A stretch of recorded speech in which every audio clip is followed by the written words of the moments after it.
Hai geng, anda busy tak? Kerja sini, meeting situ. Lepas tu rasa macam tak cukup tangan kan? Saya faham lah tu kan. Saya pun sama, tapi telefon ni jadi penyelamat. Hari ni saya nak share 5 apps power untuk orang busy macam anda. Senang guna, kerja laju. Tengok sampai habis, lepas tu subscribe kalau nak hidup anda teratur macam pro.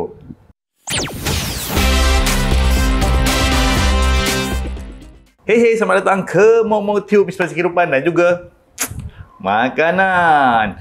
Like, subscribe dan bell jika anda masih belum. Saya Mike daripada Fantografi. Apa apps yang buat saya daripada chaos jadi chill? Saya dah test berpuluh-puluh apps, tapi 5 ni memang wajib. Free pun ada. Tak payah nak bazir duit guys. Okay, guna betul. Anda boleh settle kerja sambil minum teh tarik.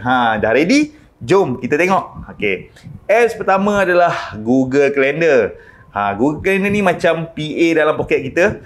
Saya guna untuk set meeting, reminder, bahkan masa rehat pun kita block dalam kalender guys. Okay, contoh saya tulis shoot video pada 2 petang. Dia beep 10 minit sebelum 2 petang. Jadi anda cubalah tambah satu event esok, tengok tak lupa punya kan. Apps kedua adalah Todoist. Ini untuk to-do list yang power. Saya suka sebab boleh tulis task, set deadline dan juga coret ataupun tick bila dah siap. Okey, contoh edit video sebelum Jumaat. Siap, kita tick. Rasa puas guys, macam okey, anda try lah tulis 3 task esok, tengok senang tak kita nak settle. Apps yang ketiga adalah Notion. Ni macam otak kedua guys. Okey, cuba guna, kita plan untuk video, kita simpan idea, bahkan nota cepat pun boleh buat. Okey, contohnya saya buat page Mok Tube content. Semua idea dah tersusun kat situ. Anda cuba binalah satu kan. Kita bina satu page, tengok hidup anda macam mana. Teratur tak? Semuanya all in one place.